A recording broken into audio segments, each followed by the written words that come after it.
Hello, everyone. I am very excited because today I'm talking to Nelson Dellis, a 5-time USA memory champion. He has also broken many records for memorizing the most numbers or words in a specific time. So, Nelson, were you just born with a good memory?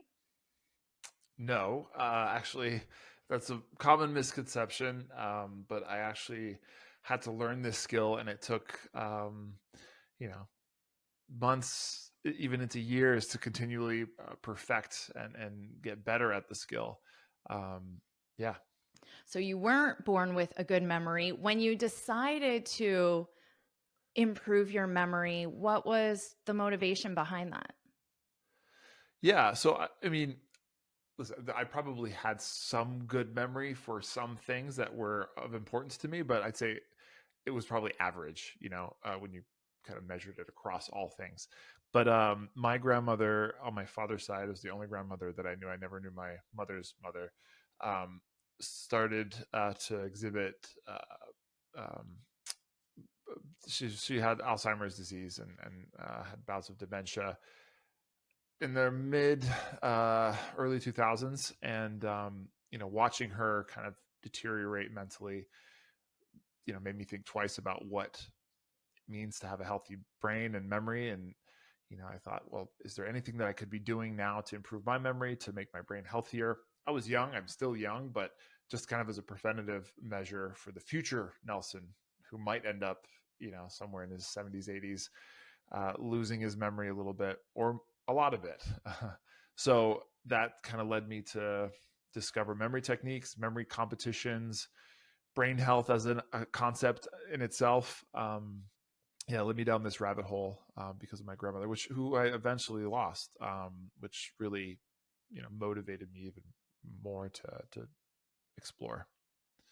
I'm very sorry to hear about that story with your grandmother. I'm glad some good came from it in the sense Yeah, that it inspired you to yeah. improve your memory and now you're sharing your advice with many other people. So I'm happy for that. And Thank you said you personally were born with an average memory, and then based on your experience with the people you meet in competitions or just in the memory space, are there people who are just born with better memories than others, or is this truly a skill that any person, any average person can develop? you. Yeah, that's a great question. It's so fascinating to wonder. Like, it's always nice to think that there are people just with these amazing super abilities, and I think there are, to an extent. I've seen on Dateline or 60 Minutes or whatever, where you see people with these super autobiographical memories, where they can remember everything of their life. At least that's how they present it, but it's maybe not necessarily absolutely everything. They just have a lot of memory for these specific life events. That's a very specific, I don't want to call it a condition, but ability not many people have, but doesn't mean that they're good at memorizing everything. I think Mary Lou Henner was one of these people on the show, and she wrote a book about her, how she is. She can remember, what she was wearing to prom and all these details, right, in her life. But if you put her in a memory competition, she probably won't do that much better than anybody else. So at these competitions, yeah, you never see anybody come in and say, "Hey, oh, I have a photographic memory, or I have a naturally good memory. I'm going to sweep the floor with the competition." Never happens. I don't even know if I've seen anybody show up thinking that they had that, let alone win. People who win these competitions are people who have learned the techniques and practiced, just like any other skill. You got to work at it, prepare, and hone this ability. And that, to me, at first I thought the same thing as you, that I'm not one of these people that can do it. There are other people who can do it naturally, but once I learned that anybody could do it, I really think anybody, because at these competitions you see 12-year-olds in school, you see seniors, you see pizza delivery guys, marathon runners, people like me, whatever, all across the board, and they're able to do it, quite convincingly, these techniques. Well, that is inspiring for me to know and for all my students because a problem that they have is they spend a lot of time learning English vocabulary, grammar rules, but then we have this expression in one ear out the other, they forget it. So it's good to know for all my students that this is a skill that can be developed. Yep. Yep. Yeah, no, it's definitely something. If any of your listeners are out there, viewers are watching and saying, oh, they these two people are having this conversation. I am not even a part of it because my memory is just terrible. They haven't met me. It's terrible. I'm here to tell you, as a person who's been teaching others for years now, that you can. Uh, you may not be a memory champion, but you can definitely improve your memory to a point where you think that you have a superhuman ability. It's that powerful. Yeah, that's a good point. And I'm sure for all the students watching, Nelson's a memory champion. That's probably not your goal, but certainly you can take action to improve the skills so you speed up your Yep. learning. You don't forget what you learn. And you said that you work with people to help them do this. So how would you start that if a student came to you and said, a language learner came to you and said, I memorize 10, let's just say 10 phrasal verbs. I watch a video, I learn them, and then a few days later, I can't remember any of them. How would you Yeah. start to help that person to retain, to keep that information? Yeah. So, people have different study techniques, but study techniques doesn't necessarily mean that you're employing memory techniques. Um, and really the problem that most people have when they sit down to memorize something is they don't have a real process other than possibly some kind of rote repetition thing, which can work with a lot of dedicated repetition. That is proven to work. But when you're talking about language where you have so many things that need to be in your head to be able to speak to a certain degree of fluency, you need to know thousands of words, um, cases and conjugations and idioms and all that sort of stuff. It's not realistic to necessarily be able to review it to the extent that repetition would just suffice. So memory techniques need to jump in there and kind of carry the load. So the first thing that people need to understand is you need a way of organizing the information that you're putting in your head and making it relatable to things that you already know, that you can visualize in your mind, and think in and see in terms of pictures, rather than these abstract things. Which with a foreign language, it's generally speaking mostly abstract because it's in another language. Your native language, and this is not that. So when you look at this word that you're trying to learn, let's say, it just looks like gibberish. It's meaningless. So the first step to memorizing anything, honestly, is to take that thing and to try to convert it into some kind of mental picture that makes sense to you, that lights up your interest. Um, and then the next step is to kind of like, how do I store it in my mind in a way that it's easier to retrieve later?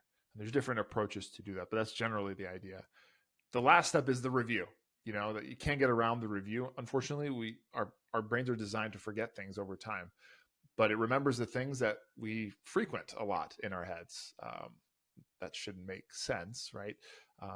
But you know, again, it's with memory techniques, you can kind of reduce the amount of review that needs to be done and how often, because it's such a lot more stickier inside the mind. Great point. So, trying to think of this myself, let's say I'm trying to learn the word, there's a lamp right in front of me. So, I'll just use that as an example. So, I'm trying to learn the word lamp in a foreign language. So, I see a picture of a lamp in my head. Do I have that right so far? Yeah, that's part of it. So obviously, there's the word that you will either hear or see if you're reading it in this other language. So I don't know. Is there a language for as an example you want to use? Yeah, Spanish. I know a little bit of Spanish, and it's something Okay. that I'm casually learning. Many words I do not know, lots that I Okay. don't remember when I need them as well. Do I don't know what the word is for lamp in Spanish to you? Nor do I. All right, I'm gonna look it up and we're gonna do it right now. Hold on. Okay, okay, Lamp in sounds Spanish. good. I'm sure all the Spanish speakers are laughing at me because they know I just spent 6 months in a Spanish Oh speaking no. country and But I don't even know the word for lamp. but lamp is I think that's kind of a specific like True. light is different, you know, like True, that's a lamp good is point. That's a good okay. point. So it's lampara maybe. Lampara. Okay. Maybe there's different Spanish speaking countries say different things, but let's say that's the word we're learning. Okay. Okay. Um, that's maybe not the best example actually because it has the word lamp in it. Um, but in general, you know, you would look at this word and um, think of what it reminds you of in terms of sound or even what the letters look like together and come up with a picture for that relating it to what it actually means, which in this case is a Mm, lamp. So um, in this specific example, lampara again has the word lamp in it, so that probably would give you a clue if you saw the word lampara that it mm, is a lamp. The other mhm, way, going the other direction, is you know the way I just asked you. How do you say lamp in Spanish? You want to say lamp, you know, and you don't know. You'd have to remember lampara, right? So maybe the tricky part here is the ending ara, right? So you'd come up with an image for that and kind of weave it into a picture that you have of a lamp in your mind. So ara, you know, what does that mean to you? It's kind of a meaningless thing, but you can mhm. come up with something that it kind of sounds like or reminds you of. Like maybe it's an arrow in Okay. English, A-R-A, ara, arrow, or era, up to you, right? And then Mhm. with that, let's say it's arrow. It's not the same, but it's close enough to give you a cue to know what it is. So my lamps in my head, when I'm thinking in Spanish, would have an arrow shot through it, right? Oh. Okay. So now I have a cue when I think, okay, lamp Spanish. Oh, there's an arrow through it. Okay, lampara, lamp arrow, lampada, right? Um, and that's kind of the idea here. Is we're kind of making little tricks here for remembering um, these meaningless things via the things that are meaningful to us. A good Right. example. Can I give you another example? Absolutely. I love one. Yeah, so in French, for example, we have for dog is chien. Okay, um, doesn't sound like dog in this case. It's not Mhm. dog, dogara, right? Um, so two very different words meaning the same thing. So with the French word chien, okay, if you ever were to read it, it kind of reads like chain a little bit. It's chien, or feminine. It's a bit different, but chien. Okay, so I might look at that word and say, okay, I'm going to picture a chain Mhm. attached to a dog in this case, right? Which would kind of make sense. You know, a dog is on a chain attached. It's like a ferocious dog. And the more you make these images in your mind come alive, you know, like picture this rabid dog with sharp teeth, like trying to kill you, but he's thankfully attached to this chain. Maybe the chain even breaks, right? And now you're terrified for your life. Or maybe it's funny because it's a tiny little dog and it's strapped to this massive chain. Like, why would it even need that? You know, you can make kind of silly images. But next time I see that word chien, I'll think chain, I'll think dog, you know? Now, this approach is only just a crutch, right? To get you Right. to a point where ultimately at some point you've practiced this so much through your review and speaking and reading, whatever, that this chain link uh, won't be necessary anymore. You'll just know chain or chien is dog, you know? Um, yeah, I'm glad you mentioned that because I was thinking, oh, I'll need to know all of these pictures forever. So that's good that eventually your brain will just permanently remember that information. The yeah, association is made. And so you will just know what dog is. You don't need to think of a chain and dog. yeah. That's a really interesting approach. So you're the memory expert. I'll just ask you then, our brain must be able to memorize images better than individual words. It's able to, because technically I have to remember two things, a picture of a dog and a picture of a chain, Yeah. rather than just memorizing the word. But it's Yeah. easier for our brain to do that. Is that the approach? That's the idea. And this is known in the brain community that images are easier to remember than, say, abstract information. Why? Because the images will are generated by you in your mind. They're related to things that are familiar to you, that come from your own experience, and things that are already, let's say, pre-memorized. They're already in there. So you're anchoring the foreign stuff to stuff that's already well planted in your head. Um, Mm-hmm. and I think historically, our ancestors, had more visual things to deal with than, say, the modern abstract information that is now presented to our brains. Mathematics, symbols, foreign languages, philosophy, abstract, very difficult things. Our brains, our simple, primitive brains, were just there to recognize, very visual things that kept us alive. Um, I'm talking thousands of years ago, right? So I think that's kind of where that comes from. And you there are some people who have trouble creating images in their mind. It's a condition called aphantasia.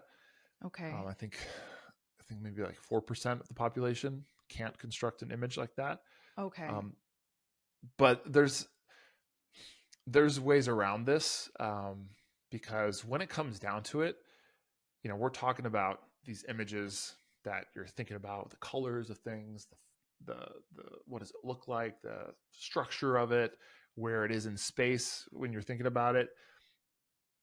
In reality, like, what is a image in your mind? I mean, it's really what it comes down to. I think a feeling based on context, and um, even people with aphantasia, they still can learn how to visualize.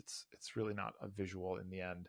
It's more just like I said, something to do with context and feeling. Um, but anyways, that's a whole topic in itself. But yes, our brains are primed to think in pictures more than this abstract information.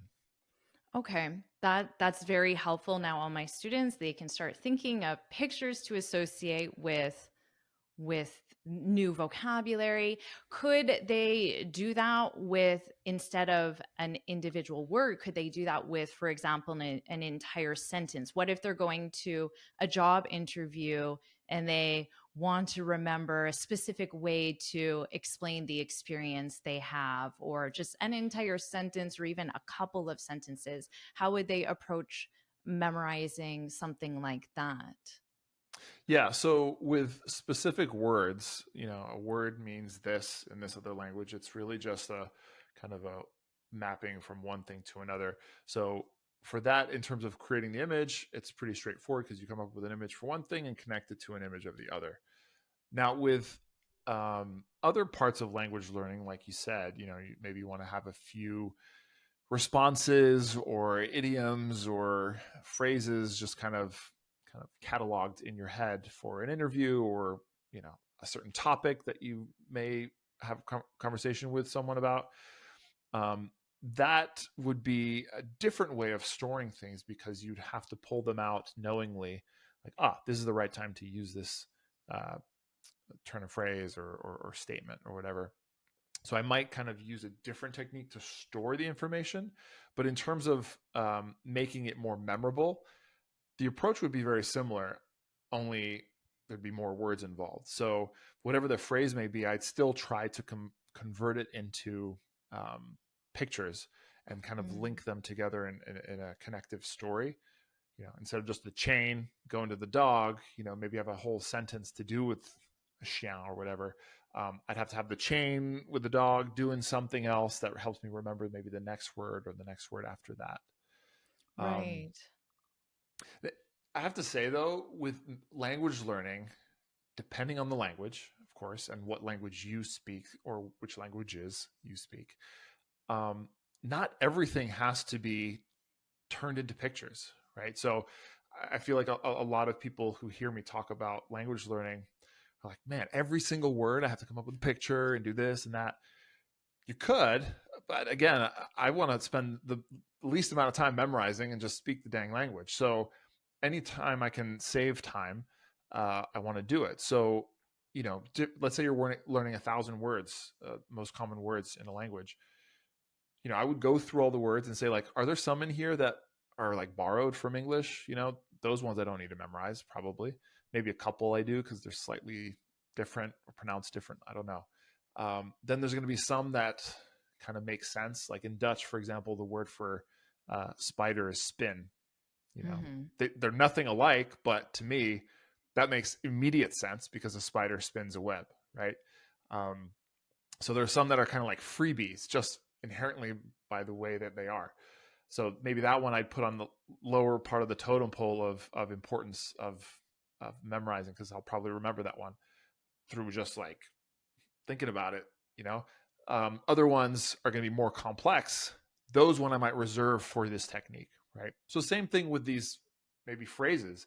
Um, it's hard to say because some of the words you might know if it's a very simple greeting or something like that. Maybe you know already very deeply some of the words. You don't have to memorize those.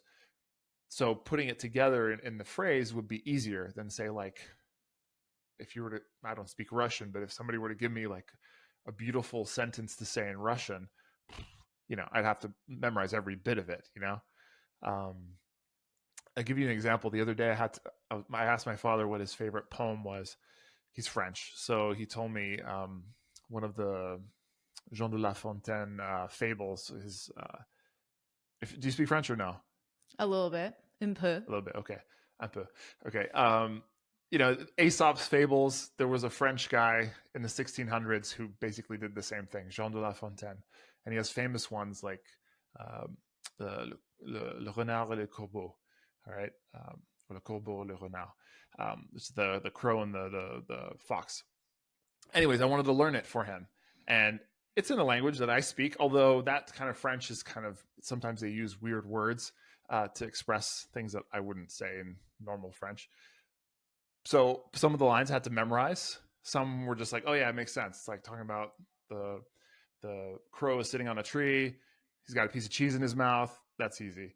But then others was like, I don't even know what this means. Oh, it's okay. He's admiring he's opening his mouth to sing or something like that. The way it's said in that French, I had to memorize that more delicately. But it was kind of this game of improvisation of trying to figure out when I needed more um, structured memory techniques versus relying on what I know my mind is capable of just kind of retaining on its own. Yeah, so it sounds like you have different strategies based on the specific thing you're learning for memory, of course, when it comes to language, which makes sense. So one thing I find with my students, let's say they're a very advanced student, they've been learning English for many years, and they know you have to add an S to present simple with he or she. She goes, but I go, we go. They know it, but yet when they speak, they forget to do it. And it's Yeah. these very common mistakes that even my advanced students, I'm sure you watching, they know the information, but at the time of speaking, they forget to apply that. What advice would you give to those students? Is there a memory technique, or why does that even happen? Yeah. So another kind of complication with language learning or applying what you've learned from language learning to the speaking part or listening is it's fast. It's got to be, we're all striving to be at a point where it's like that, very cool and casual and feels like automatic, right? Or fluent, right? That's the goal. If we could be fluent in the language, that's the ultimate goal, right?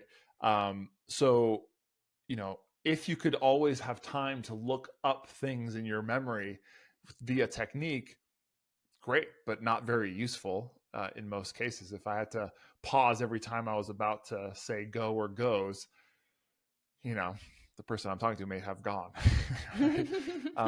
So, things like that are almost things you just have to drill. Um, And that one's tough because it's not like something that's so easily encoded into a simple, easy to visualize image, let's say.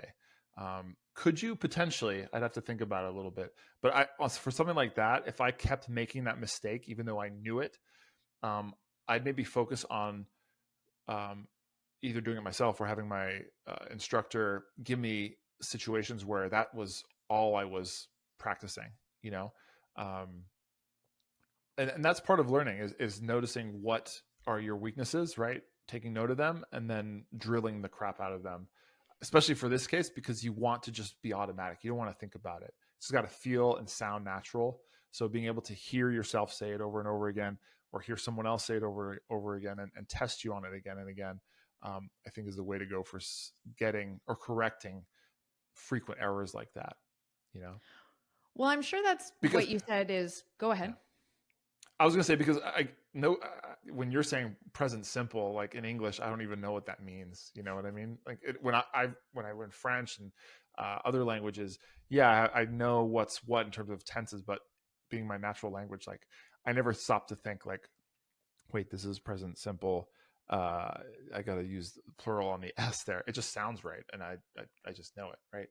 Um, yeah, Yeah, exactly. And as a native speaker, if you happen to say she go, you would just be like, she goes. Like you would just instantly correct it and move on or not even care and just move on. Because, like you said, which I think will be helpful for my students, is just that you've used it so many times. So for those students who forget things like this, like adding the s or certain irregular verbs, it's not necessarily a memory problem. Perhaps if I'm understanding correctly, it's more just a practice problem that they're not yeah, practicing it enough. yeah. It's what we call procedure. There's declarative memory and procedural memory. Declarative is, being able to declare things that you're pulling out of your memory, like as a search for something and finding it. Procedural is what we always call like muscle memory. It's a procedure that is on automatic and it's buried deep within, some neural network that you couldn't describe if you had to. It's just there, right? And you don't even think twice about it. If you're learning the piano, you're trying to play this riff, the first time you do it, you're going to read the notes and kind of get it down a little bit, and maybe you'll start to know it by heart, but it's still not natural. And then eventually, through drill and practice and space repetition and interleaving all these other kind of ways to train yourself, or test yourself on things you've learned, you'll get to a point where it's just like you don't even know, you're not a part of it. Your fingers are doing it, right? So yeah, a big part of it is trying to get it into your procedural memory, these kinds of things, because you don't want to look them up. Yeah, where it just feels so natural. I personally know that with things like phone numbers, my ATM PIN, even my Yeah, door lock code, which I don't want to do it, but I don't necessarily know the number, but I know the pattern that my fingers need to make. And then I have to think, okay, what's the keypad to know what that number is? But I know the yeah, movement more than the actual number. yeah. A good example is, I play with the Rubik's Cube all the time, and my friend was like, "Oh, can you teach me?" And I was like, "Yeah, sure. It's not that bad." And there's some like algorithm like moves that you just do, and I was like, you know what? I have to like film myself in slow motion to make sure I can tell you what I'm doing, because if I stop and I'm like, because I can't do it like this. I know the moves like in one big thing, by how they feel. If I were to stop and do it, I don't know it, which is kind of stupid. But that's how procedural memory works. Is like it's Hmm. not up here somewhere. It's like in here. Um, Hmm. yeah, Yeah, just the way our brains are designed. So we just need to adapt to that and learn these strategies and maximize how our brains were naturally designed, I guess. yeah. And speaking of that, is there a certain amount of repetition that someone should get? Let's go back to adding s to he or she. Is there a certain number of times they need to repeat that, or length of time that they need to repeat that, or to permanently remember it, or it just really depends on the person, depends on the word? What would you recommend? Yeah, I mean, it depends. It's some people will catch it quicker. Some might get a feeling for it sooner, and it's again not really sure why or when.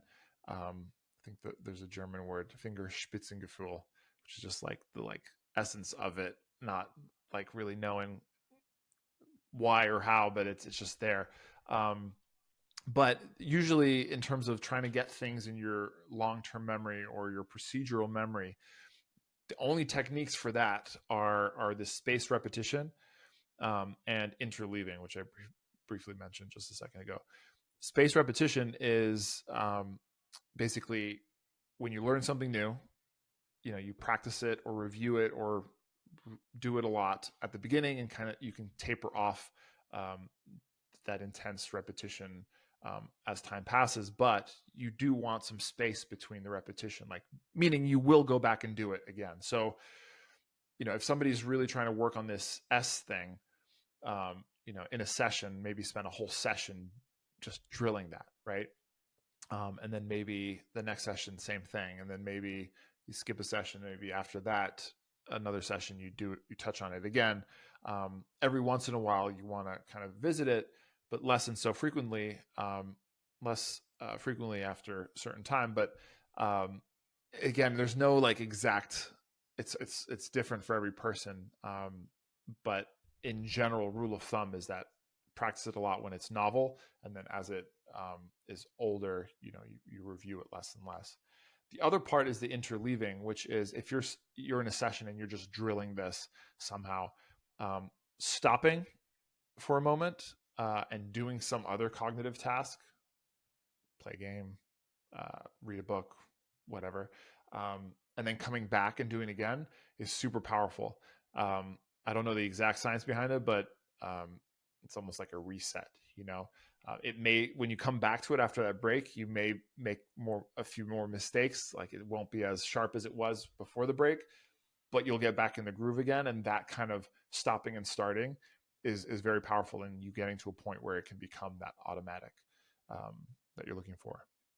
Well, great points for everyone to remember. Add those to your study routine. Now, I do have students on my channel who are 15 and others who are 50. And Okay. you mentioned your grandmother at the beginning, and I certainly have this perception that as I age, my memory will decline.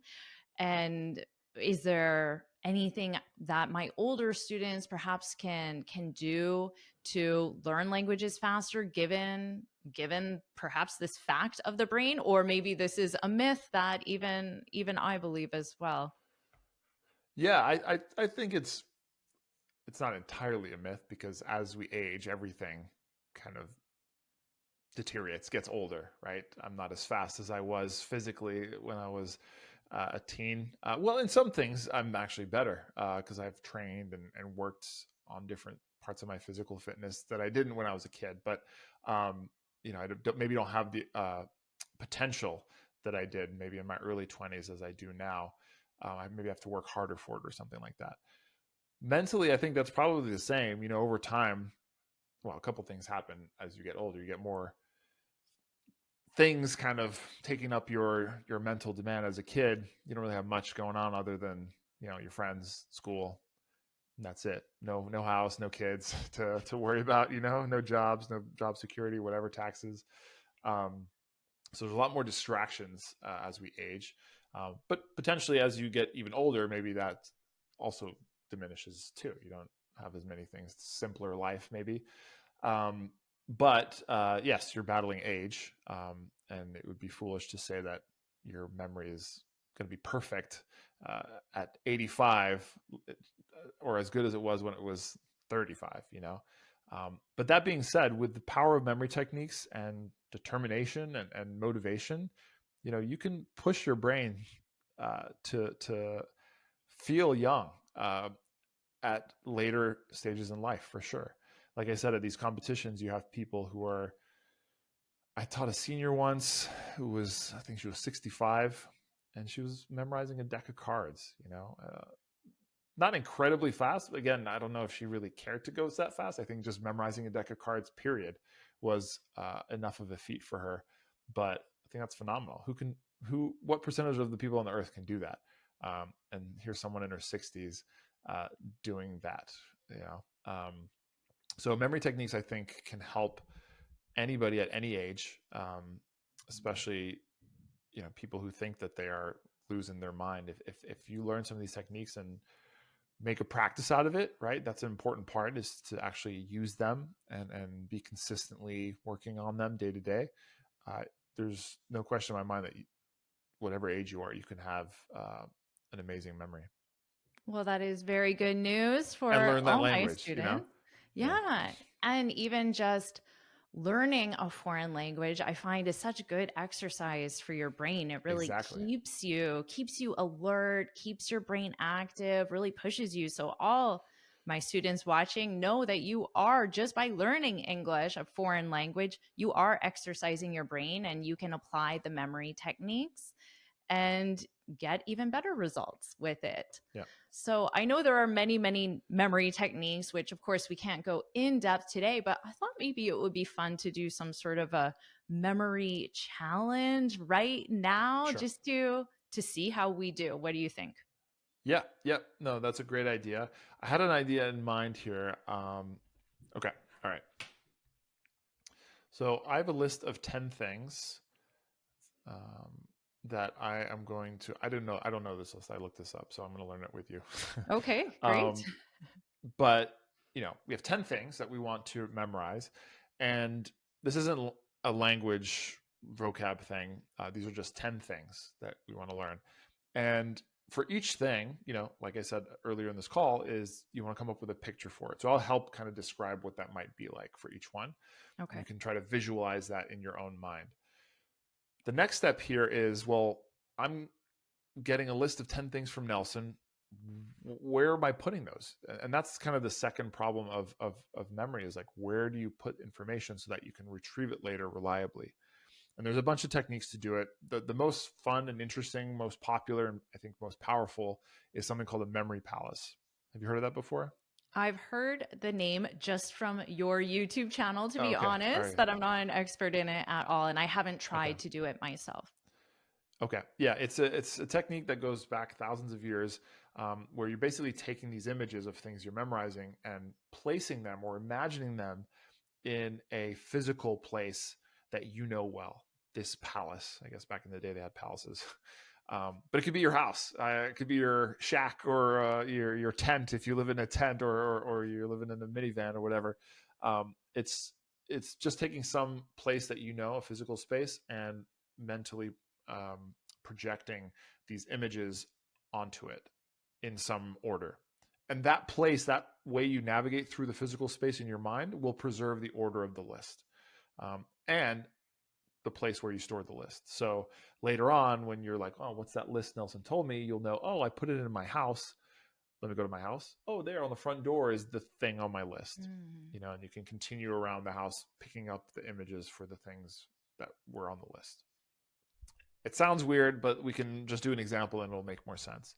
Sure. Since we don't all have the same house, a version of this memory palace could be your own body. Okay. Okay. In generally, a memory palace can be any pathway through a physical space that you're thinking about.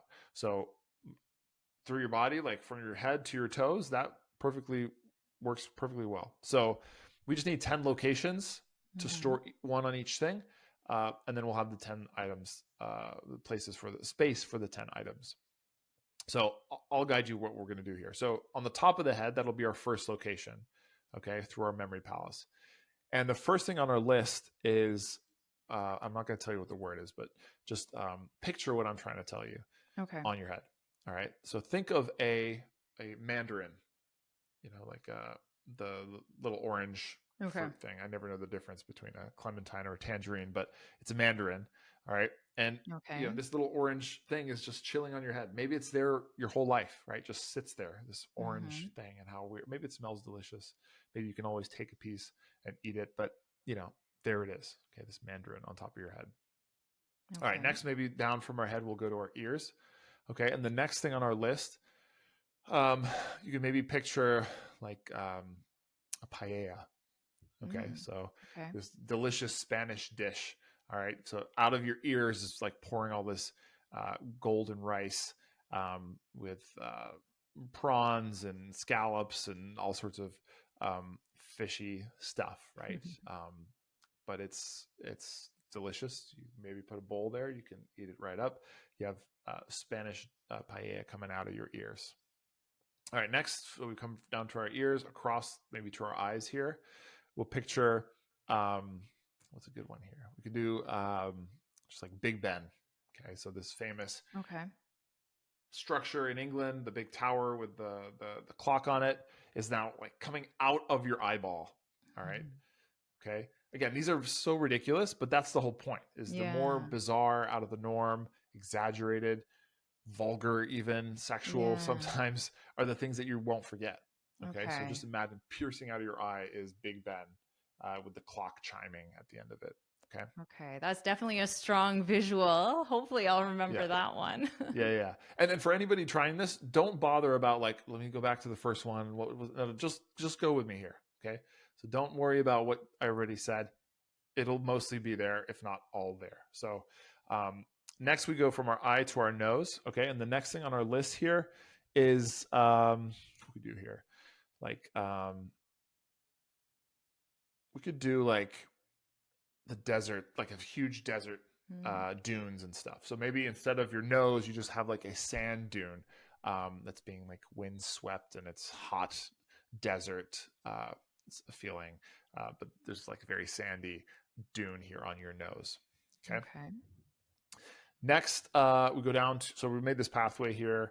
We're going down our body. Eventually, we'll end up to our toes. But our next location is our mouth. Okay.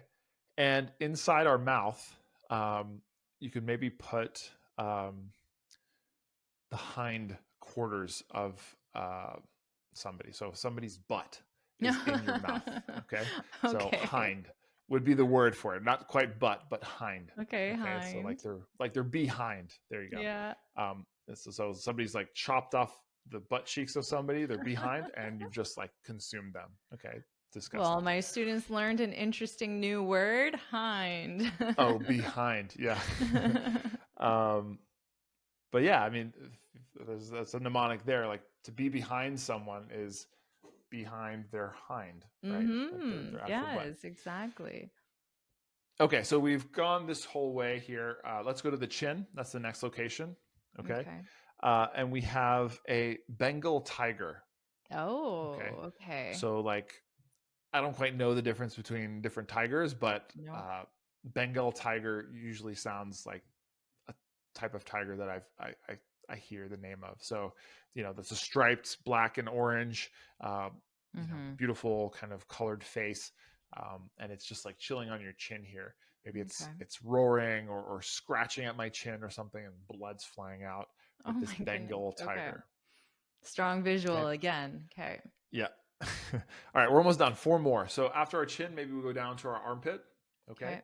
and imagine that your armpit is a port for all sorts of ships. Mm. Okay, so these boats are arriving in this port, and you close the port sometimes, and maybe you open the port sometimes, and the boats leave. All right, Mm. Okay. they're like miniature boats, just It's a kind of good pooling one. in that armpit. Okay, the port. All right, then our belly button. Okay, and then I want you to picture in your belly button is a vodka martini.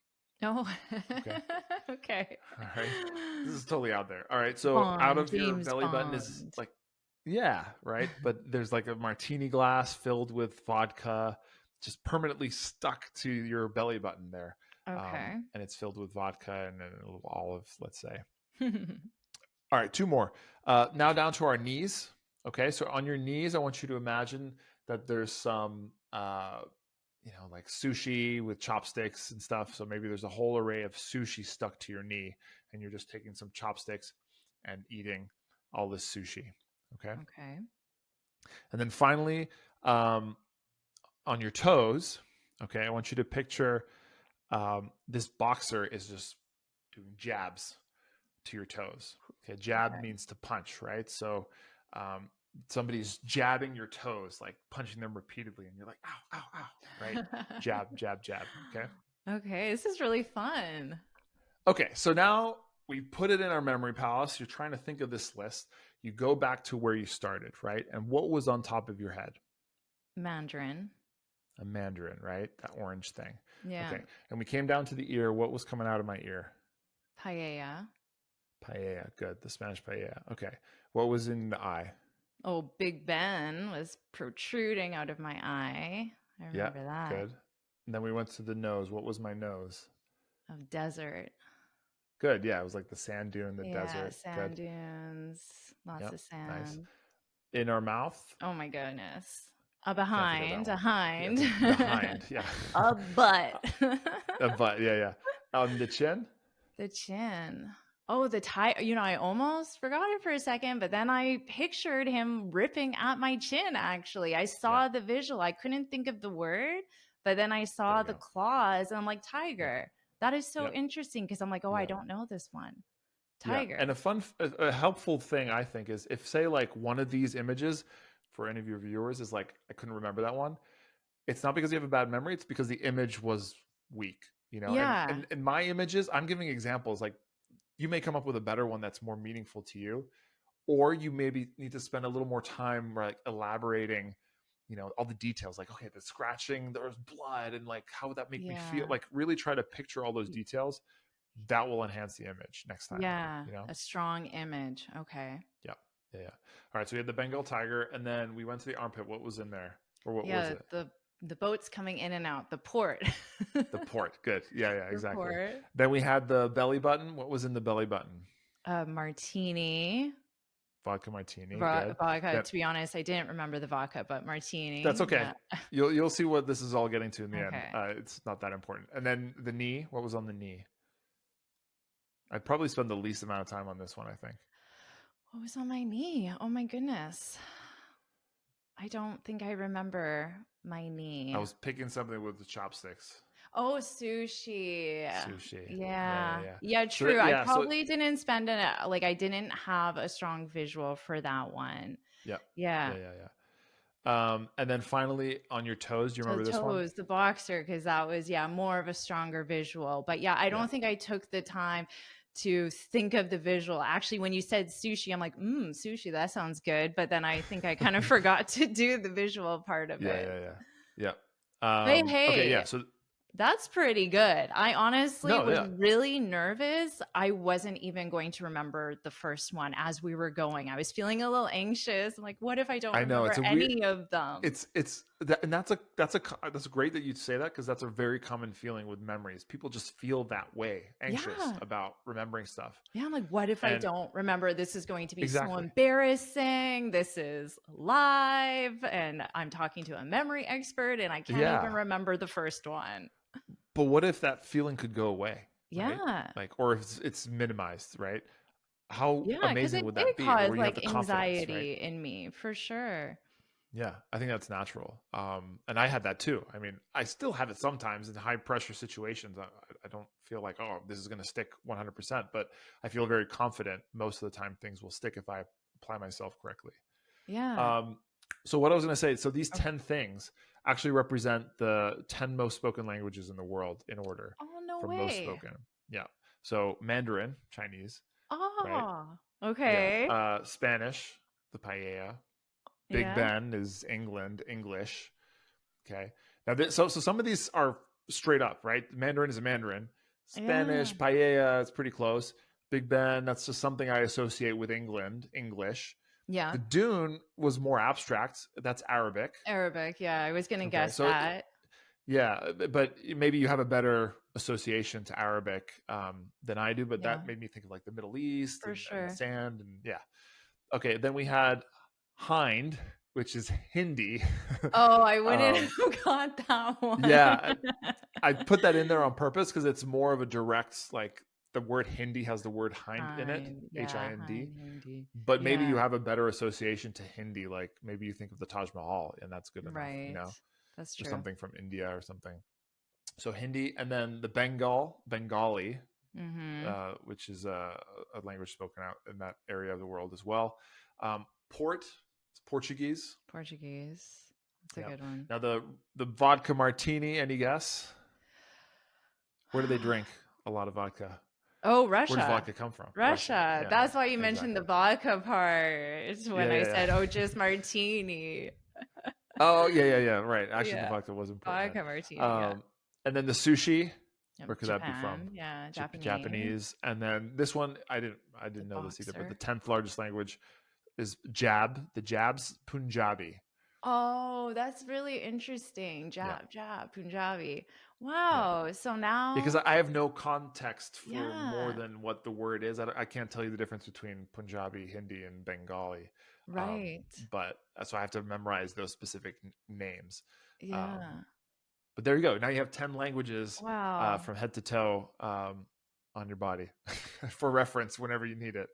Yeah, I'm really impressed, honestly. That I have never done a memory technique like this. And Yeah. like I said, I was very nervous. I wasn't going to remember any of them. And I'm very proud that I got 9 out of 10. Yeah. That's pretty Yeah. good.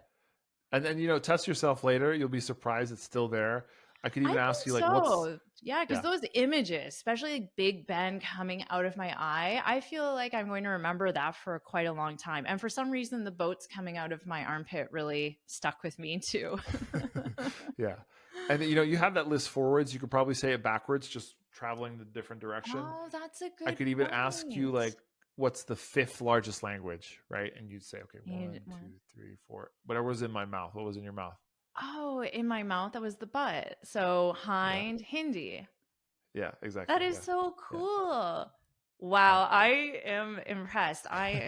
Wow, this is awesome. I hope all my students are impressed. And don't worry, I know some of this vocabulary you might not have had a strong association because of the word choice, but that's okay because Nelson has lots more memory techniques that I know you share on your YouTube channel, which I am going to start watching more because I am very impressed with this. So, Nelson, can you share with my students how they can find you and learn more about these memory techniques? Sure. Yeah. So my website's just nelsondellis.com. You can always reach out to me there. My YouTube channel is where I post most of my content. I make videos about memory. Sometimes I talk about language, sometimes nothing to do with language, but I do love languages. And so I often will feel the need to write or make some videos about that. And then I have a couple books about memory. If you just search my name on Amazon or whatever sells your books wherever you are. I'm sure I've had some translated around the world, not everywhere, but um, yeah, it might be a good place to practice English if you're reading a book. Exactly. Well, I will put all the links in the description. And I want to leave my students with one very practical thing other than subscribing to your YouTube channel to learn more of these techniques. What is one thing they can do this week, only one thing to improve their memories? I would say it's just try to memorize something. I know that's such like a lame answer, but it really makes a difference when you have this intent of sitting down and memorizing something. It's so easy these days to just default to putting something in your phone or writing it down, but just the act of actually trying to memorize something, while it may feel a bit uncomfortable at first, if you do that quite often and you push yourself, you'll actually find it's easier and easier. And then when you add memory techniques, it's even easier, and that'll help you in your language learning as well. Excellent advice. And thank you so much for sharing all of your tips with everyone. And I'm excited for them to learn more on your channel. So thank you again for being here. Great, yeah, thank you so much.